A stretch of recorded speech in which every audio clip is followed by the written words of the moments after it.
Vamos a arrancar con esta pequeña meditación. Cierren los ojos, pónganse cómodos,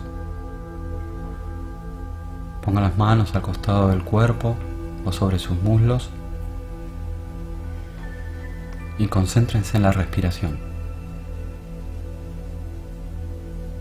Cómo entra y cómo sale el aire.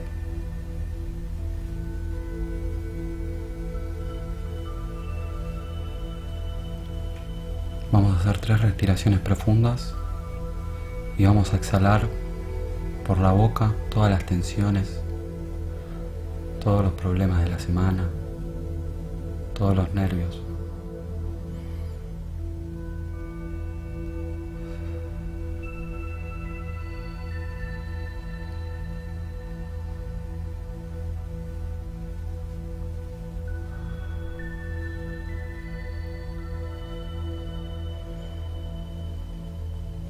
Ahora quiero que se imaginen que están flotando en el espacio, rodeado de estrellas y planetas. Están en la inmensidad del universo. Visualicen una energía suave y luminosa que conecta todo. Desde la estrella más lejana hasta su corazón.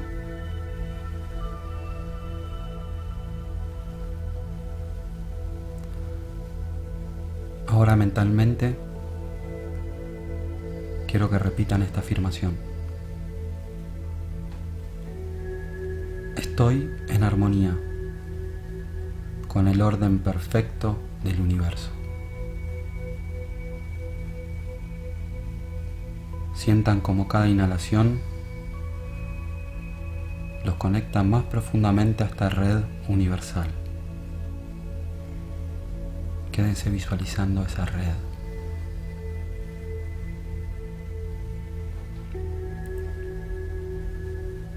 Sientan cómo se relajan.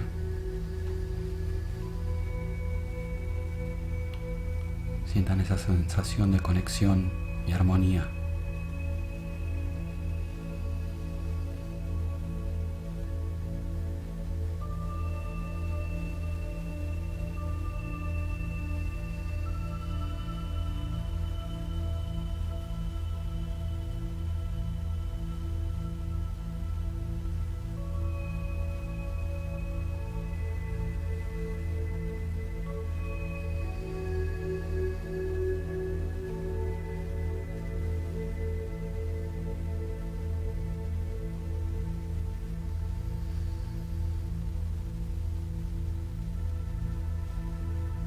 Ahora muy lentamente, cuando escuchen el gong,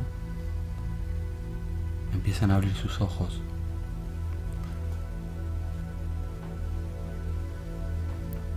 Y tomen su momento para sentirse presentes.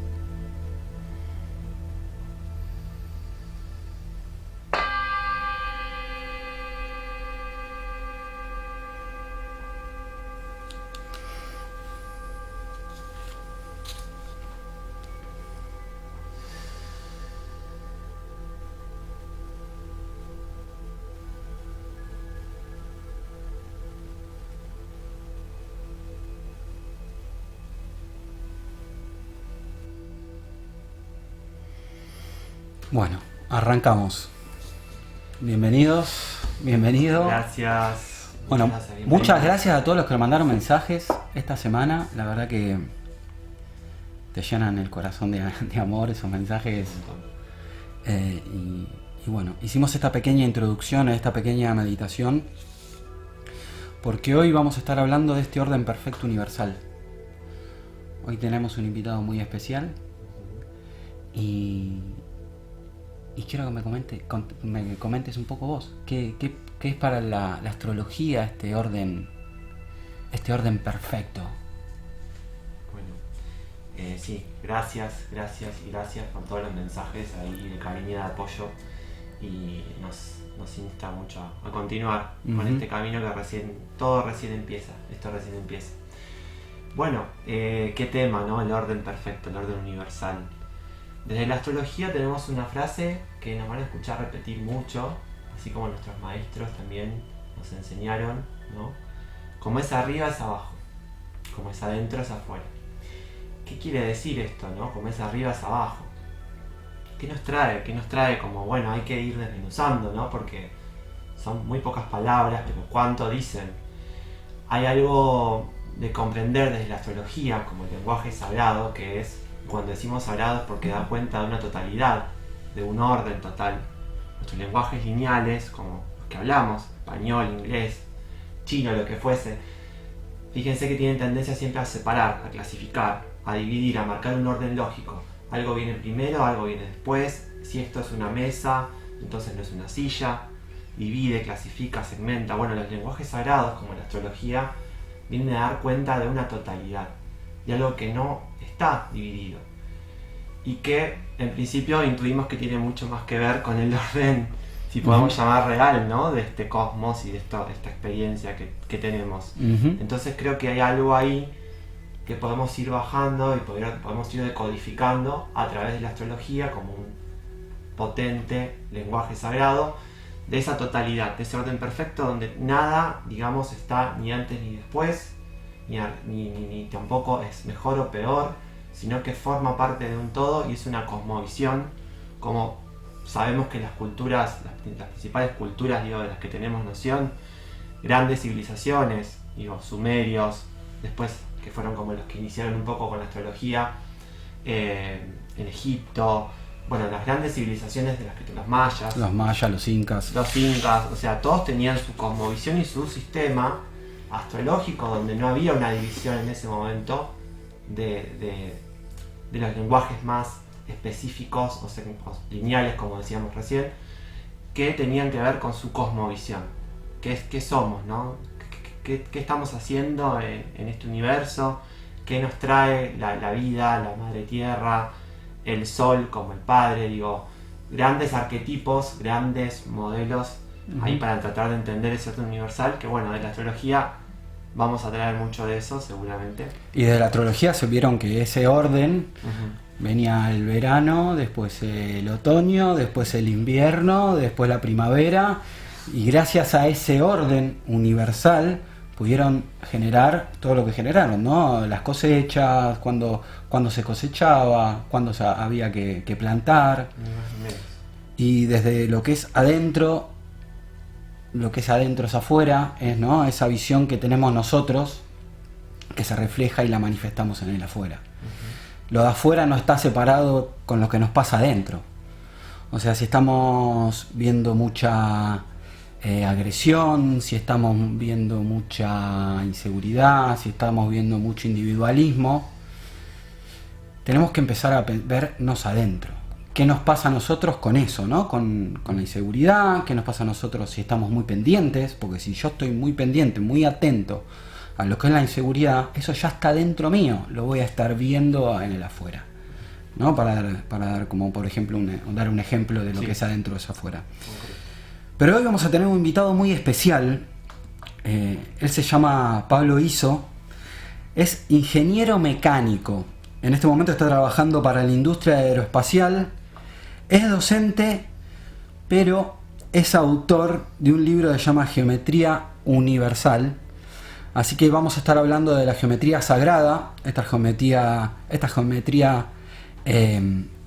tan perfecta, ¿no? De lo que venimos hablando, de este orden perfecto, esta geometría que envuelve todo lo que está acá en el planeta, como es arriba, la geometría perfecta que es en el espacio, también se da, por ejemplo, en las plantas, en los animales, en las hojas, en nosotros mismos, cómo estamos formados entre los átomos y cómo estamos constituidos. Exacto. Y está trabajando mucho también con todo lo que tiene que ver con las energías que vienen de afuera hacia el planeta. Por ejemplo, de estas radiaciones solares nuevas que están empezando, nuevas, son también viejas, pero en estos momentos se le está dando como mucha importancia porque están apuntando hacia el planeta. Pablo, un gusto, muchas gracias. Gracias por el espacio, por invitar. Muchas gracias. En radio, con lo cual es toda una experiencia. Micrófonos, cámaras, timing. Qué bueno empezar así. Bueno, pero estás preparado porque te vemos en Instagram bastante bien. Bueno, bien. Sí, haciendo un trabajo hace tiempo de divulgar, de comunicar ciertos axiomas y ciertas leyes que trascienden, digamos, la experiencia física y que bueno, intentando hacer ese puente entre espiritualidad y ciencia, ¿viste? Parece que son dos cosas distintas. Vos sos un tipo espiritual y no tenés nada que ver con ciencia, o al revés, si sos científico, es como no podés tener una práctica espiritual. Y en verdad que con el paso de este último, 20, 30 años de ciencia, se ha aumentado el conocimiento y se ha empezado a conectar. Y se están empezando a explicar cosas que antes los antiguos hablaban de espiritualidad y ahora están habiendo pruebas científicas que se acercan a eso mismo, con lo cual se está haciendo ese puente. De alguna manera el conocimiento, el conocimiento en un momento era filosófico, después se fue atomizando y hoy en día tenemos especialistas tremendos en distintas ramas del conocimiento, pero a mi entender y a entender de muchos autores también, se ha perdido esa conexión holística que hablaban antes, al principio en la meditación, es decir, esa conexión de entender cómo todas las partes se relacionan entre sí y forman un todo. La palabra holística, ¿viste? Se está dedicando solamente a nuevas terapias se ha puesto muy de moda en el último tiempo, pero holística habla de whole, del todo, ¿no? de la totalidad, con lo cual el hecho de que se empiecen a interconectar las cosas da las claras de que está habiendo o a mi entender, un salto de conciencia que está permitiendo ver las cosas desde un lugar más amplio, una perspectiva más amplia. Totalmente. Sí. ¿Cómo llegaste? Porque todo el mundo, por lo menos se pregunta, ¿cómo puede llegar un ingeniero mecánico, ¿no? Que es más la materia, ¿no? Otra vez, más la materia, motores, máquinas, o sea, 2 más 2 es 4, Sí. a la espiritualidad. ¿Cómo fue ese camino de llegar hasta ahí? Ahí va. Sí, es que son carreras así muy duras y en general tienen que ver con... Ahí está, un poquito más el micrófono. Son carreras duras de cierta lógica y de ciertas leyes media inquebrantables aparentemente. En lo personal hice una carrera como Dios manda, cumplí con todo lo que había que cumplir y en un momento entré en un colapso, se me derrumba el sistema de creencias. Aquellas patas donde yo había puesto que eran lugares seguros y dije, bueno, por acá ya ahora lo que viene es para arriba y es un éxito. Lo que sucedió fue todo lo contrario, se me derrumba el sistema de creencias y al derrumbar el sistema de creencias, medio que sin quererla ni beberla, empezar a buscar adentro a ver qué pasaba. Tuve un viaje por Colombia, terminé estudiando tradiciones antiguas con un taita en la montaña para empezar a ver que había ciertas geometrías y ciertos patrones geométricos que el tipo mencionaba y que muchas tradiciones antiguas hablaban, de las cuales podemos hablar en un rato si quieren, que tenían una perfección asombrosa, digamos. Cuando me puse a dibujarlos con el compás, la escuadra, cuando volví dije, acá hay algo raro, y medio que ese fue el camino de entrada. Y después, introspección, digamos. Creo que recuerdo ahora que me pongo a pensar una pregunta que me planteé en aquel momento, que era si mi estado de ánimo interno depende del exterior, estoy medio perdido, digamos. Había que llevar un poco los sentidos hacia adentro para resguardar ese estado interior y no sea un vaivén, que es lo que te propone el mundo, digamos, esquizofrénico de hoy en día. Entonces empezó un camino para adentro a buscar. Y a diferencia de lo que uno cree, digamos, se pone una pregunta y aparecían 100 preguntas más, digamos, una cosa que no se terminaba. Y no se termina porque el conocimiento es infinito, pero mucho trabajo de introspección, de observarse para adentro. Y creo que lo nombraron ahí, esto es un principio hermético, como es dentro y afuera. En última instancia, y algo que me partió la cabeza, lo leí en el curso de Milagros también, que es una canalización de la conciencia crítica, pero algo así como que la realidad afuera no existe, excepto en la mente de quien la percibe. Es decir, lo que yo estoy viendo afuera y percibiendo como realidad es una percepción que está siendo proyectada holográficamente por este vehículo físico y psíquico que es este cuerpo, y la proyecto hacia afuera, y yo interpreto a través de mi sentido físico y decodifico la información para percibir y tocar y ver, interactuar. Claro. Pero no existe excepto en mi mente. Uno puede decir ahí, claro, pero este sillón está existiendo y sabemos que el obelisco está donde está, y eso es, bueno, hay acuerdos colectivos que hacen que la cosa se proyecte y que esté en ese mismo lugar, y acordamos ahí colectivamente ciertas cosas, y por eso el obelisco está donde está y no se va a mover. Pero el punto, y lo más importante de esto, es que, claro, la realidad está siendo proyectada desde adentro, con lo cual si uno cambia los filtros de la percepción, puede cambiar lo que ve afuera. Eso es fácil verlo en el fuero íntimo, en el micromundo de cada quien, cuando haces algún pequeño gesto interno de cambiar algún patrón, alguna conducta o alguna emoción recurrente por otra nueva, y ver cómo el entorno empieza a moverse por sí solo, ¿no? Como por arte de magia. Entiendo. Pero en realidad es magia, es física, es esto de como es dentro de afuera, es metafísica, espiritualidad, que ahora se está entendiendo, y en última instancia ese principio hermético. En la década del 70 aparece Mandelbrot, que es el padre de los fractales, dice que, y desarrolla la matemática fractal. La matemática fractal es que lo mismo, que la fuente o la creación crea un patrón y lo replica en diferentes escalas. Entonces lo que pasa a una escala pequeña pasa a una escala grande, salvo por el tamaño. Pero en definitiva, esencialmente es lo mismo. Es lo mismo. Ujú. Bueno, la verdad, muchísimos temas para hablar. Esto Se abrieron varias se cosas. abrieron como miles de ventanas posibles en varias dimensiones. Así. Sí. Así que voy a apelar a mi energía virginiana ahí de poner un poquito ahí de... Pero es complejo. Me quedo con esto de las leyes herméticas, ¿no? Como leyes que vienen de tantos miles de años, no se sabe ni siquiera el origen de tan antiguo que es, que después fue replicado. Bueno, no, también como es arriba abajo, el universo es mente, todo es mental, lo que traes vos, ¿no? Creo que un poco volviendo a la experiencia desde la astrología, bueno, hablamos del área de Acuario, hay un salto de conciencia, como vos bien decías, de la astrología se explica un poco en las eras astrológicas, ¿no? Acuario viene como a cambiar ahí, a romper todos los paradigmas y a trascenderlos. Entonces digo, qué interesante por ahí charlar un poquito, si les parece, de estas primeras culturas de las que tenemos noción, al menos de los que nos llegó, como un eco, digo, de lo que realmente sucedió. ¿Qué te movilizó ahí? Bueno, algo nos contaste en este viaje a Colombia, además, cómo el despertar espiritual, muchas veces hablamos del despertar, ¿no? Bueno, ¿qué sería el despertar? Pero bueno, tomar cierta conciencia de nuestra existencia, ni más ni menos. Sí.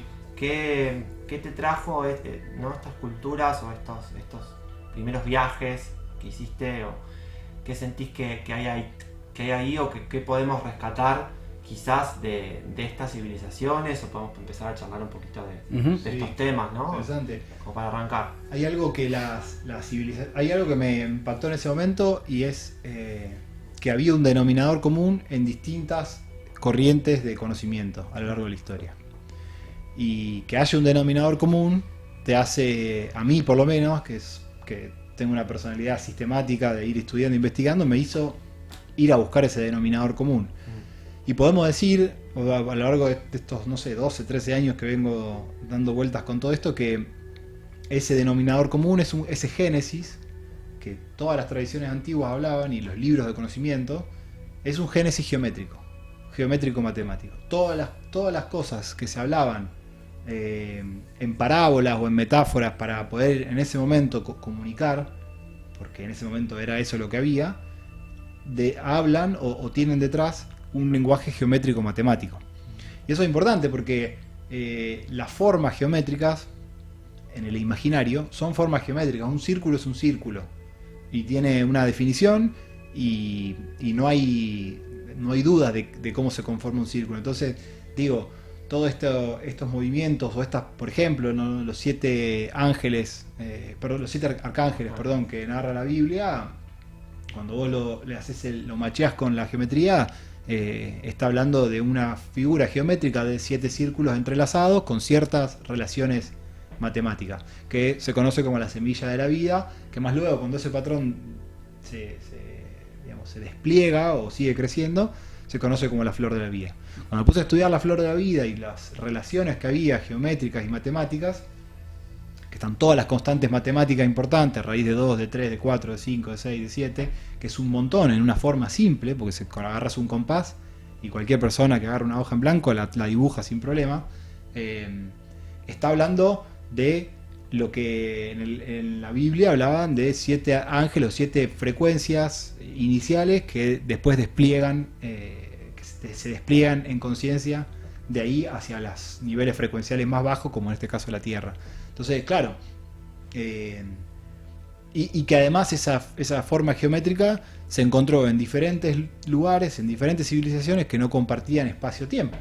Lo cual, evidentemente, algún foco, alguna luz de escena le pusieron a eso para decir, che, acá esto es importante, ese patrón hay que guardarlo porque trae más información que un simple dibujo, ¿no? ¿Y cómo fue cuando vos, de ser ingeniero, te gustaba antes la espiritualidad? ¿Estabas conectado con la espiritualidad antes? No, en absoluto. No. ¿Cómo fue cuando empezaste desde el ser tuyo ingeniero a darte cuenta que todo tenía una correlación matemática? Que tenía toda una perfección matemática. Y asombro en primera instancia, y también una necesidad, tampoco romantizar, porque a veces romantizamos el despertar espiritual, y es uno de los procesos más dolorosos que puede vivir un ser humano, que es de construir la creencia, de construir aquellas 10, 7, 8 cosas que creyó por ciertas, y tirarlas, y decir, che, todo esto hay que reescribirlo o hay que darle una vuelta de tuerca. Como dice Don Juan, separarse, a mí me pasó de mi experiencia, pero adhiero con Don Juan, separarse de la familia, de las amistades, en un momento es como que tocó aislarme para ir, viste, a una cáscara interna y desarmarse adentro, con poco contacto con el exterior, porque el exterior mantiene las mismas creencias de las cuales uno está tratando de dejar, y eso tiene inercia. O sea, frenar eso es todo un laburo que a mí me tocó hacerlo en soledad. Que después cuando vos ves la historia de sabios o de eruditos que han ido a buscar el conocimiento, en algún momento pasaron por ese arquetipo, por esa etapa de che, me voy a la cueva, ahí me deconstruyo, ahí medio conecto, y después el retorno a casa, ¿no? De volver en el tarot es el ermitaño, el camino del claro. héroe, como un poco esto de tal cual. Y muertes identitarias que necesitas hacerlas en algún momento y ver qué pasa con eso. Como... Sí, y el humano hoy en día, en general, la sociedad hace esfuerzos tremendos por mantener una identidad. Esa cosa de mantenerla por el miedo o el complejo egoico a morir, ¿no? Pero bueno, sí, es un proceso, para mí es como una condición, es el atajo más corto que se puede tomar, ir hacia ese proceso. Entonces sí, y después asombro porque al ver porque después me dediqué a dar clases de esto, y de dar clases me dije, che, esto tenía las clases más o menos armadas, digo, acá tengo que sacar un libro, y me puse en la Patagonia donde viví, que me sincronizaron las cosas, me quedé en una casa que cuidaba, no tenía que laburar tanto, puse a escribir un libro donde claro, digo, enojo al mismo tiempo. ¿Cómo puede ser que en la academia no se hablen de estas cosas? Que es algo que en cualquier escuela secundaria se puede charlar sin problema y nadie se le va a caer ningún anillo, porque no estás hablando de mecánica cuántica o principio de incertidumbre, estás hablando de dibujar una geometría con 7 círculos lógicos o sólidos platónicos, o entender lo que es un fractal, o entender lo que es una espiral, ir a ver que la naturaleza crea espirales, que la naturaleza es una máquina de crear fractales con 2 o 3 instrucciones básicas y que sirven para la escala de la Tierra, pero también sirven para el microcosmos y para el macrocosmos. Es decir, ¿qué es un fractal para los que no saben qué es un fractal? Un fractal geométrico es una estructura básica que se repite en diferentes escalas. Por ejemplo, una espiral puede ordenar el movimiento de tu ADN, que es micro, es tamaño pequeño, y esa misma espiral es el que espirala un tornado a nivel, digamos, a otro nivel más grande, o el que espirala los brazos de nuestra galaxia y que llevan toda esa energía hacia el agujero central. Entonces, en los 3 casos, ADN, un huracán o la galaxia, habla ahí en espiral, lo que cambia es la escala. Entonces, sí, ese es uno de los principales, o digamos cuando... Como el Kundalini, digamos, que va... Bueno, claro, como con la energía Kundalini, que es una espiral ascendente y una descendente. Pero la lógica es esa, es la creación, la inteligencia esta que está ordenando este plano y todos los planos, crea una instrucción y la repite en diferentes escalas, copia. Porque ahí cuando vos vas a eso, lo que lográs es eficiencia. No tenés que crear instrucciones en cada plano, en cada nivel de existencia, sino que con crear uno y repetirlo, cubriste todo. Por eso también hay otra frase hermética que está relacionada a la que ustedes mencionaron al principio, que es, claro, si vos en un fractal conocés una parte representativa del fractal y conocés cuál es el ritmo según el cual crece y decrece hacia el infinitamente grande o hacia el infinitamente pequeño, conocés la totalidad. No hace falta conocer los confines, que el borde allá a lo lejos del universo, con conocer cuál es la parte representativa y con conocer cómo eso se replica hacia arriba y hacia abajo, conocés la totalidad. Por eso los antiguos decían, muchachos, lleven los sentidos hacia adentro, porque si llevas los sentidos hacia adentro vas a poder conocer esa parte representativa, que es la información, digamos, más espiritual que cada quien contiene, y ahí pudiste conocer el todo. En ese proceso estamos, lo que pasa que en el medio están estos velos de creencias ridículas que nos creímos y que, bueno, tuvimos que construir. Y ni bien ni mal, tampoco le estoy pegando a... No. O sea, es lo que tuvimos que pasar para entender esto. Ahí recién me quedé pensando un poco, hablabas cómo puede ser que en la escuela no nos enseñen estas cosas, ¿no? Y aprendamos tantas otras que, bueno, un poco ahí, ¿no? Ver qué pasa con el sistema que hemos construido como humanidad, hacia dónde vamos y también, como decís vos, sin juzgar ni bueno ni malo, es lo que tuvimos hasta ahora. Correcto. La forma que por ahí encontramos, una sociedad de consumo, obviamente, ¿no? Capitalista, de consumo, que forma un poco sus ciudadanos hacia eso, claramente todo orientado más bien a la materia, como hablábamos en el programa anterior, olvidando y en todo caso invisibilizando todas las otras partes. Entonces, bueno, acá estamos y me parece muy rico esta visión de una persona que viene de la ciencia, porque tantas veces escuchamos esto no es científico, como ¿cuántas veces, no? No, pero esto no es científico. ¿Esto qué es? Tipo, esto puede ser, no sé, astrología, tarot o cualquier otra disciplina. ¿Está justificado esto? ¿Dónde está? ¿Dónde están las pruebas? ¿Dónde están los papeles, la prueba? Tenemos papeles acá. Traigamos los papeles, exacto. Sí. Así que, bueno, me parece que está buenísimo también traerlo desde este lugar y sin juzgar es lo que nos pasó hasta ahora. Pero también hay algo que nos está pasando cada vez más, que es, bueno, tener estos espacios. Esto digo que está sucediendo ahora, que tengamos un espacio así. Es que el otro, hay muchas, digamos, actualizaciones, pero la otra actualización en la que a mi entender estamos atravesando y hay que tomar conciencia, es que la conciencia, primero, no es intrínseca de la biología. Conciencia es, la conciencia es la que después manifiesta biología y a través de la cual experimenta. Pero segundo, que la conciencia funciona en red. No hay pensamiento privado. Eso lo hablaba otro día en una charla que tuvimos en la Facultad de Ingeniería Mecánica, cómo se van dando estos espacios, donde una charla en una facultad, en una casa de estudio, de academia, de ciencia dura, donde yo estudié, se abrió un espacio para hablar de estas cosas, lo cual fue un momento para mí muy importante en mi vida. Pasó la semana, no sé, hace 15 días. No hay pensamiento privado, no existe. A mí se me ocurrió una idea. En realidad, mi canal de conciencia descargó de una red de información una idea que se manifestó a través mío y que yo, en el mejor de los casos, la voy a poder traer afuera con un libro, con una máquina, con un esto, con uno otro. Pero digamos que no hay conciencia privada. Estamos todos interconectados en una misma fuente de información y eso es lo que también nos hace entender la higiene espiritual, digamos, todo lo que yo pienso y lo que emociono del lado de adentro está conectado con lo que pasa afuera, ¿no? ¿Qué es esta gran conciencia? Porque recién dijiste, cuando la conciencia colectiva está esperando una semillita, baja. Y la conciencia, claro, es como, para mí, yo en el libro cuando lo imaginaba era de una conciencia, de la mente uno, de la única mente,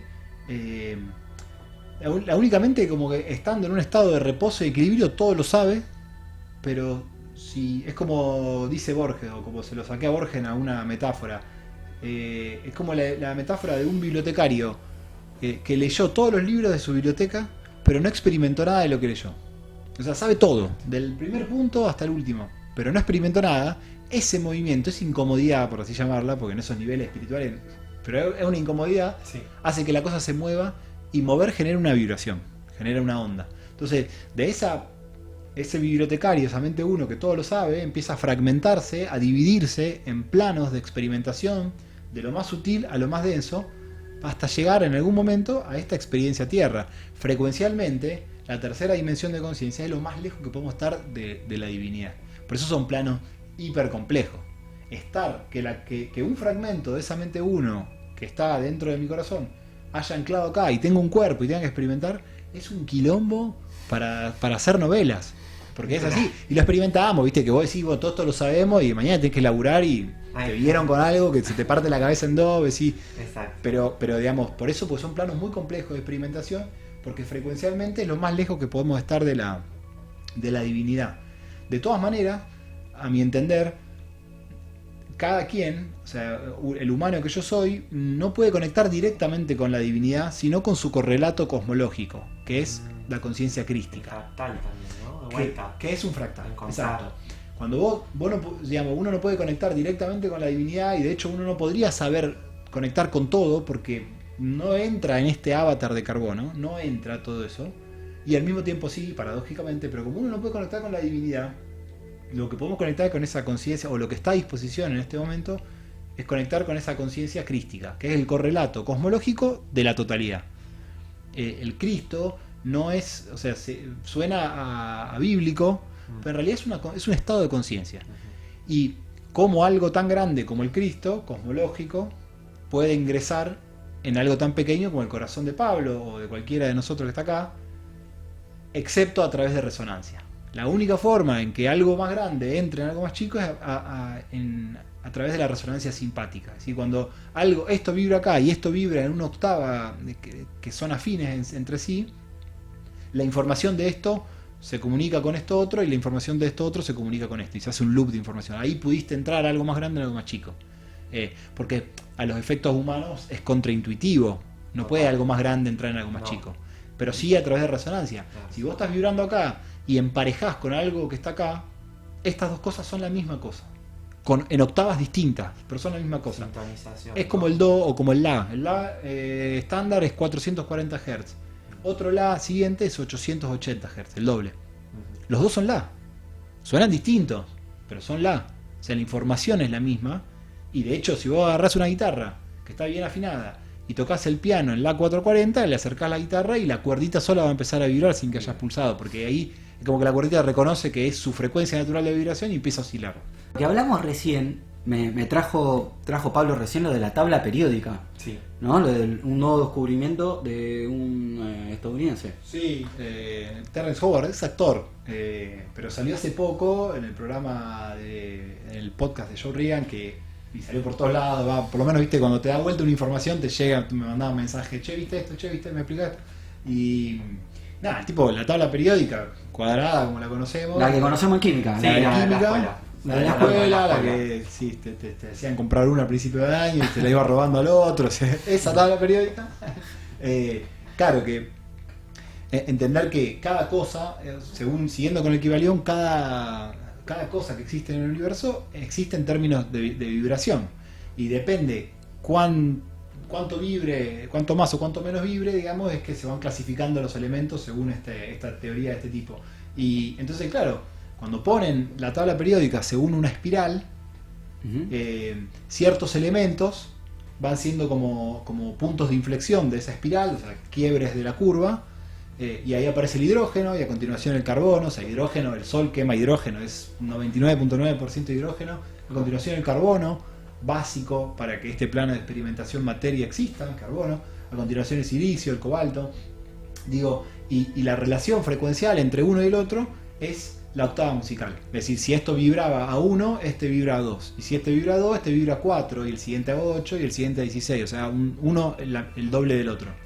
Que cuando vos vas a ver la flor de la vida que hablábamos antes, si agarrás una escala de la flor de la vida y la superponés contra la escala siguiente, esta siguiente es el doble de la anterior. Y la siguiente que encuentres es el doble de la anterior. ¿Qué es lo que pasa esencialmente? O sea, yo estoy acá porque se unieron dos fuerzas, dos energías, mamá, papá, o lo que sea, pero se unieron dos energías y generaron esto. Y para que estas 2 energías sucedan, se unieron 4. Y para esas 4 sucedan, se unieron 8. Ahí tenés la octava musical. ¿Qué es eso? Lo mismo. La octava musical es la relación de duplicación o reducción a la mitad entre una nota y la siguiente. Y todo eso, que parecen cosas distintas, un árbol genealógico, una tabla, el nacimiento de una persona y qué sé yo, o la flor de la vida, que es algo hiper abstracto, tienen una relación cuando bajás todo eso a frecuencias. Cuando traducís todo lo que sucede en términos de frecuencia. Entonces, para mí estos descubrimientos que siempre estuvieron ahí, porque este tipo lo toma de Walter Russell, que es otro científico que escribió, filósofo, que escribió sobre esto, es como explotan en la escena, para mí, porque la escena está disponible para esa información. Es como que ciertos paquetes de información, paquetes de información se descargan en la conciencia colectiva en tanto y en cuanto la conciencia colectiva está dispuesta a recibirla. Porque, digamos, de nuevo, es algo que para agarrar a un pibe de 13 años que está estudiando química, le explicas esto y lo va a entender. Porque no es complejo en sí. Tiene mucho sentido cuando vos lo mirás y decís, claro. Más si hace música. Más si agarra una guitarra y sabe que vos tocás acá y tocás acá, es la misma nota, pero una octava más abajo, es lo mismo. O le explicás tu árbol genealógico, tuvo que haber 8 bisabuelos para ver 4 abuelos. O mismo la biología también, vos agarrar una célula y cuando se tiene que reproducir, agarra y divide su información genética en 2. No la divide en 3 o un poco y un poco, no, divide en 2 y estas 2, o sea, ahí de nuevo tenés una progresión geométrica de base 2, matemática. Nos resulta, cuando yo se lo contaba a los pibes de la facultad la otra vez, claro, resulta obvio, porque sí, está bien, una célula se divide en 2 y estas 2 en 4 y así. ¿Qué me querés contar con eso? Bueno, no, justamente es eso lo que te estoy contando. Lo que te estoy contando es que hay un patrón geométrico que se repite en otras escenas de la creación y que tienen un sentido muy lógico, y cuando vas a ver la geometría sagrada, como hablábamos al principio, todo sucede en términos de duplicación y reducción a la mitad. Ahí podemos explicar también por qué lo que vibramos, atraemos lo que vibramos, ¿no? Un poco lo que decíamos, lo que es adentro es afuera. Si yo estoy vibrando en una energía del miedo, afuera se me va a acercar todos los miedos que me están vibrando adentro. Sí, y ahí hago un disclaimer, coincido Javi, pero hay un disclaimer que es que digamos, en esto de tratar de entender qué nos pasa y qué sé yo, aparecen muchas corrientes hiperpositivistas que yo, digamos, a la cual adherí en un momento, cuando tuve que salir de lo otro, adherí a eso, pero ahora, digamos, estoy en un momento de promediar las cosas, que es integrar todo. Porque si nos da la chapa para ser espirituales, tenemos que integrar todo, incluso eso que es tan bajo, y que eso hay que integrarlo, es parte de la existencia. Lo que sí yo voy a estar, voy a sostener una frecuencia que me mantenga en un estado elevado o mejor que el otro. Pero cuando aparezca el otro, también se mete adentro del mismo espacio del corazón, si se quiere. Pues si no, estamos polarizándonos de nuevo. Exacto. Si no, estamos cayendo en dualidad. Si bueno, esto es muy bajo, con esto no me conecto, yo me conecto con los pleyadianos de quinta dimensión. Y si existen o no, está re bien eso, pero también acá hay unos quilombos bárbaros y hay que traerlos al corazón. Como decía en el budismo, esta cosa capitalista de inhalo, digamos, mi inhalo paz, inhalo paz y exhalo toda la mierda al mundo. En realidad decía no, al revés, inhalemos toda la mierda, alquimicémosla en el corazón y exhalemos paz, porque si algo falta en este mundo es paz y es los conexión. Árboles, ¿no? Bueno. Seamos naturaleza, que tremendo, somos. Tremendo. Me encanta porque todo esto me trajo mucho los cuencos, ¿no? El pensamiento oriental tiene mucho de eso. Sí, mucha data que nos está llegando, creo, con distintas fuentes. Sí. Personalmente, toda esta historia de haber vivido en China, pero más allá de eso, como digo, hay algo que trasciende las fronteras del lugar, de la cosmovisión del lugar, que es una sensación de conectar un poco más con todo lo que somos. Porque si hay luz, es porque hay sombra. ¿Cómo podríamos explicar una sin la otra? ¿Cómo podríamos? No tendría relación. Entonces, está bueno esto. Me encantó esta data que trajiste ahí porque, bueno, un poco del New Age, que muchas veces se habla del New Age. Hay una cierta corriente de soy un ser de luz. Claro. Yo soy un ser de luz. No sé ustedes, pero yo vengo a dar luz, yo todo, digamos, positivo, todo. Y bueno, es un tanto tema. Sí, yo me crucé con cada personaje que que se decían ser de luz y que mamita era digamos, cuando te llevaban a sorpresa y decían, no, pará, no entendí lo que era la luz. Entonces, ¿Dónde está la luz? ¿Dónde está la luz? Porque no te lo entiendo. Y hoy en día, viste, porque el capitalismo tiene eso. Sí. Digamos, no tengo problema con el capitalismo en sí, lo que tiene es que se va apropiando de ciertos espacios. Entonces, de pronto, la espiritualidad también es un negocio y lejos tiene que ver con un negocio o con un. O con una forma de negociar las cosas, ¿no? De mercantilista. Todo lo contrario. Pero sí, y esto también de lo que vos decías, Javi, de sostener la frecuencia del corazón, es la forma de crear escenarios futuros. Si uno puede de antemano sintonizar con cierta frecuencia, usar la imaginación como proceso de creación de realidad, es clave, porque si uno puede imaginar un escenario, sostenerlo en una frecuencia determinada, más tarde o más temprano, eso se va a ver manifestado afuera.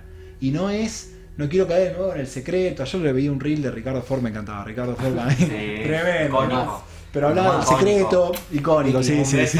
Ricky, Ricardo, personajes, ¿no? Pero sí, bueno, sí. hablaba del Secreto, qué sé yo, digo, yo no quiero caer en eso, que también me suena un poco New Age en algún punto, pero sí es que podemos generar emociones de escenarios futuros, podemos generar emociones, pensamientos y por lo tanto la conjunción de dos cosas, sentimiento a nivel del corazón, de escenarios que no pasaron. Eso lo explica muy bien Joe Dispenza en Rewired, esa serie de Gaia, Greg Braden, Bruce Lipton, todos estos tipos que empezaron a hablar de la medicina, una medicina más actualizada, y que claro, si uno puede sintonizar con un estado, con algo que todavía no sucedió, con la frecuencia del corazón, si uno puede hacerlo, hay técnicas, hay un montón, yo no soy especialista en esto, cada vez lo voy cambiando y lo voy modificando a la técnica en sí, pero no importa, lo que importa es el fundamento. Ese escenario más tarde, más temprano, irremediablemente nos va a encontrar.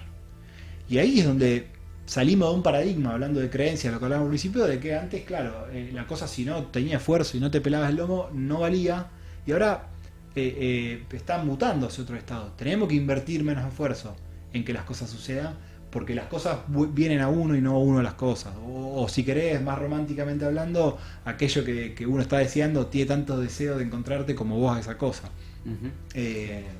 Son paradigmas nuevos que yo lo veo todo el tiempo y reafirmo todo el tiempo eso en mí, porque lo voy experimentando. Porque se experimenta con pequeñas cosas que uno va viviendo que te da la pauta de que funciona. Lo que pasa es que escalar eso a la escala colectiva, bueno, tiene otro desafío, pero para eso estamos acá, ¿no? En la Tierra. Pensaba que después podemos compartir toda esta información que estás ahí trayendo. Sí. Vamos a dejar ahí, ¿no? Como toda la data, los videos. Porque bajarlo me parte la parte del ingeniero. Bajémoslo también acá algo concreto, ¿no? ¿Cómo podemos hacer? Un Excel, hay que bajarlo, está buenísimo. Las cosas. Está buenísimo. Bueno, ahora desde el Sol, Sí. ¿qué es lo que está sucediendo en el Sol? Estas irradiaciones que pudimos ver, estas auroras boreales en Bariloche, en España, en lugares donde nunca aparecieron. Claro. ¿Qué es lo que está sucediendo?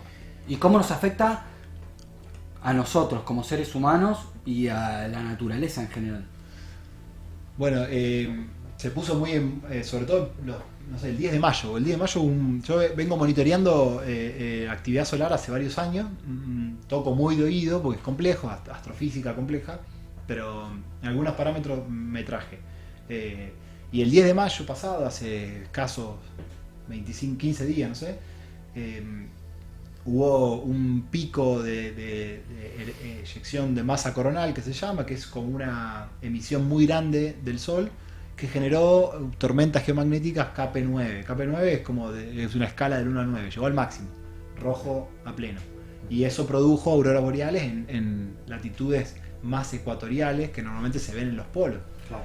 ¿Qué está pasando? El Sol cada 11 años y medio, 11 años, tiene un ciclo, como todo en el universo, que es cíclico, que es vibratorio, tiene un ciclo que cada 11 años se desprende de masa. Tiene manchas solares que se ven con el SOHO, el NOAA, que son dos telescopios. tienen algunas manchas que en esas manchas como que hay inestabilidad muy grande y se desprende cada tanto de masa. Si ese desprendimiento de masa sucede mirando la Tierra, lo que está pasando es que esa información llega a la Tierra, esa energía llega a la Tierra, que es carga iónica, es plasma, carga iónica que llega a la Tierra.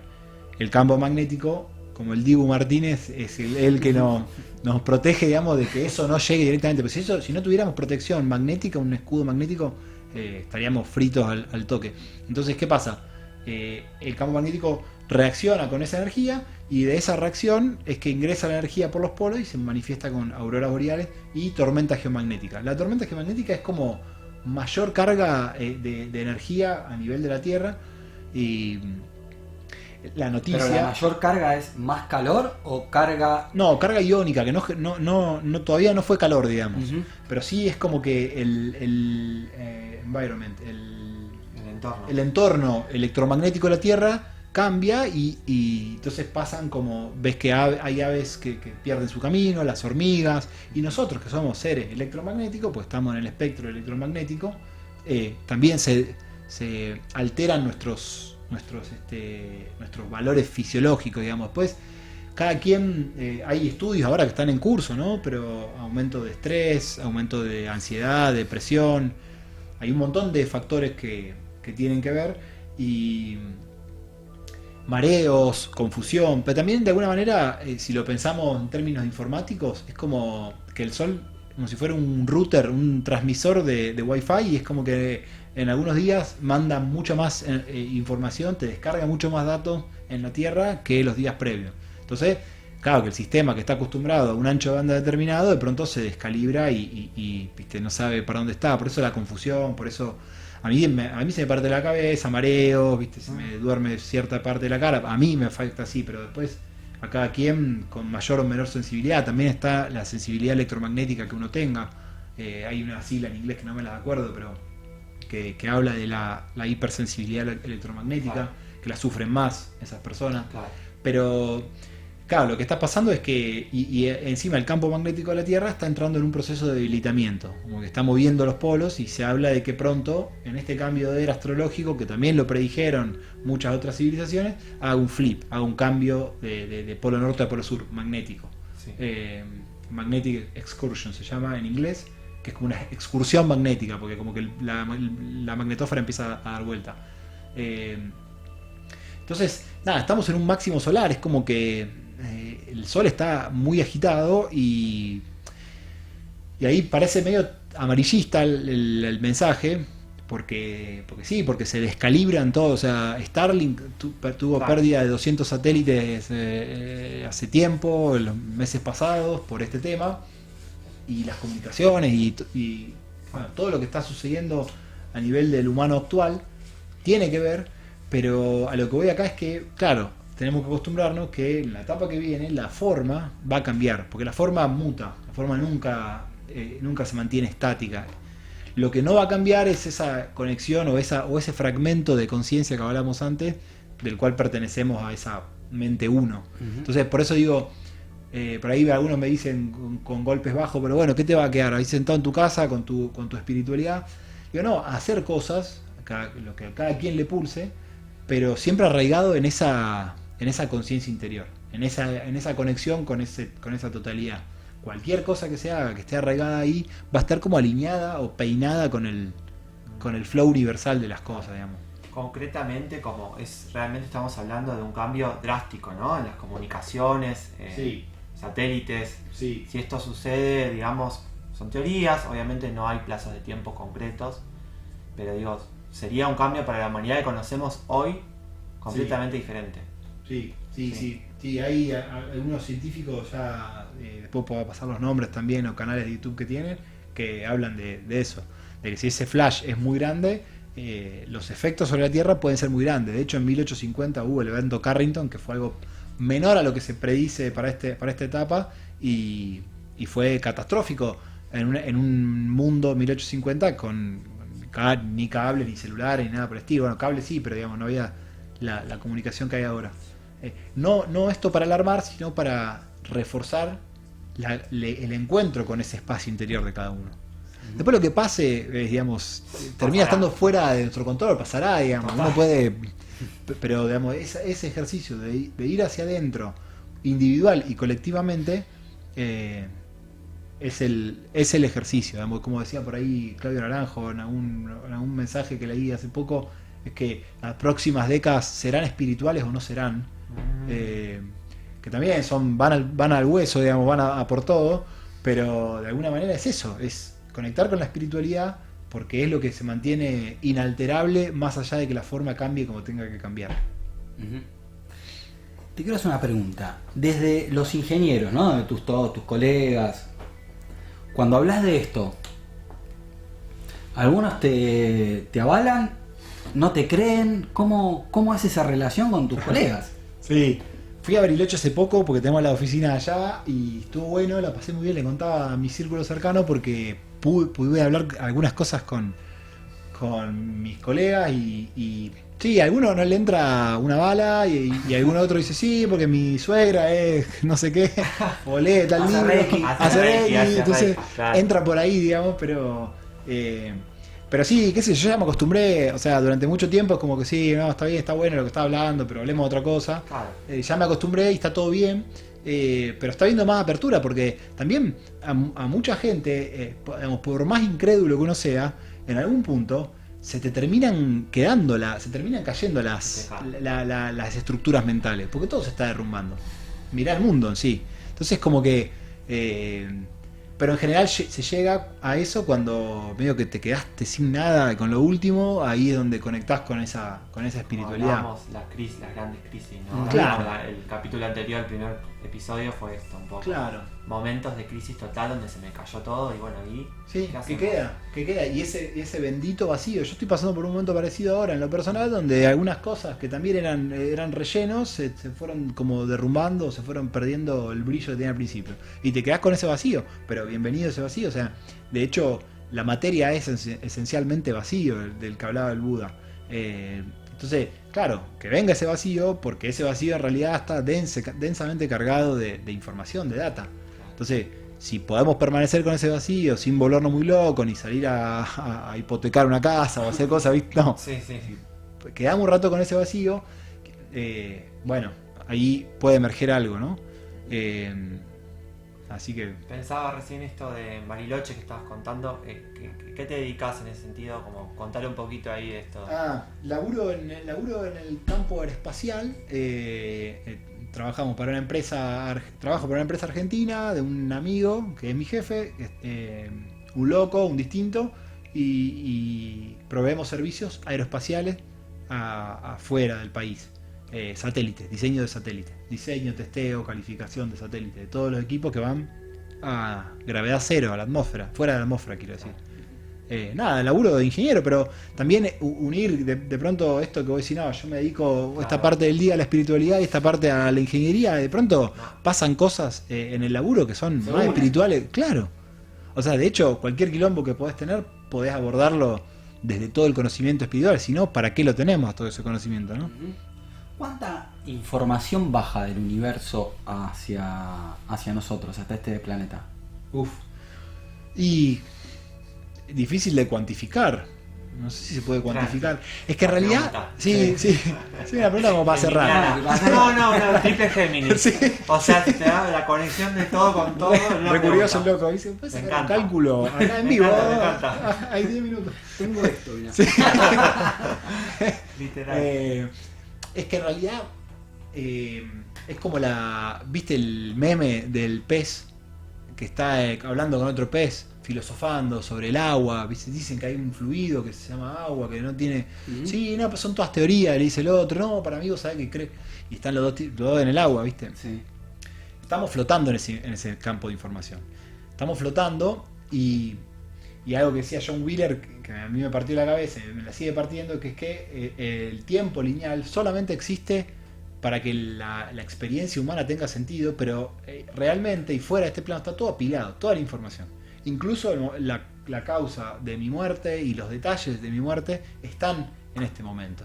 Lo que pasa es que no los puedo experimentar ahora, porque si no, no estaría dando la nota, me estaría muriendo. Exacto. Va a pasar en algún futuro, digamos, desde esta perspectiva humana.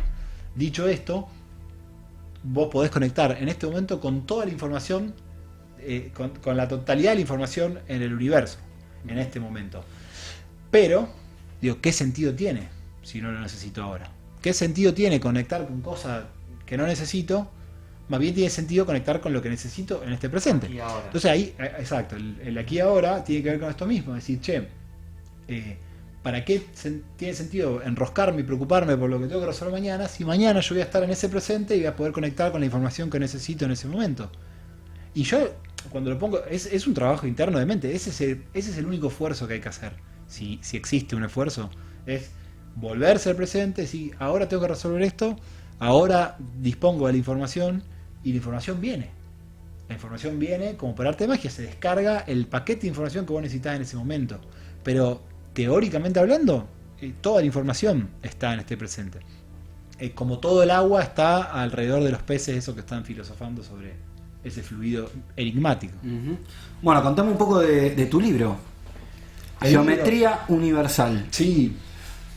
El libro lo escribí en 2019 en El Hoyo. Me dieron a cuidar un campo hermoso, 6 hectáreas, con un perro y un caballo y una laguna enfrente. Hermoso. Noche, me levantaba media hora antes que suene la alarma porque estaba manija de ponerme a escribir. Fue uno de los años más agradables que tuve en el último tiempo. Y nada, me dediqué a ordenar desde el cosmos, génesis, geometría, desde cómo se origina los primeros pasos de la creación hasta cómo se manifiesta la materia y ordenar cómo es todo ese proceso, hablar sobre los sólidos platónicos, la geometría sagrada, la física, algo de física cuántica, tímidamente, de cuál es el rol de la conciencia en manifestar realidad, cómo es que mi materia se mueve, qué pasa con la conciencia, qué pasa con la interacción energética de mis pensamientos, de mis emociones, y cómo se estructura ese espacio invisible, esa energía invisible que está ahí, que nos atraviesa como el agua para los peces, desde el punto de vista geométrico-matemático. Y nada, y a partir de ahí, y eso salió de clases en la escuela, porque todo tiene mucha matemática, entonces los trabajos prácticos o los laburos que armaba, qué sé yo, las actividades las armaba en función de todo esto. Entonces, medio que el feedback para con los pibes, las pibas de la escuela, me decían, che, esto picó, esto interesó, bueno, esto venga para el libro. En un momento me senté a escribirlo y ahí está. Bueno, ¿y se puede comprar en dónde? Por Instagram, sí, distribuyo yo. Porque hace 2 años estoy en Buenos Aires. Bueno, vos me viste en los primeros comienzos. Hace 2 años estoy en Buenos Aires y por ahora distribuyo yo acá. Es por tu Instagram, sí. Pablo... Pablo-ISO, ISSO. Ok, perfecto. Y ahí se contacta. Ahora lo vamos a poner ahí en pantalla. Muy bueno, estoy en la cámara. Pablo I. Perfecto. Bueno, todo se comunica con vos, te manda mensaje. Sí. Y vos te encargás de todo. Con tiempo respondo, sí. Perfecto. Sí. Todo con tiempo, por favor. Por favor. Tenemos que leer ese libro, ya. Buenísimo. Sí, Pablo, muchas gracias. A ustedes, yo la pasé muy bien. Gracias. Gracias. Muchísimas gracias. De verdad. Gracias y nos vemos la semana que viene. Nos vemos la semana que viene. Bueno, este fue el segundo episodio de Metamorfosis Conscientes. Muchas gracias.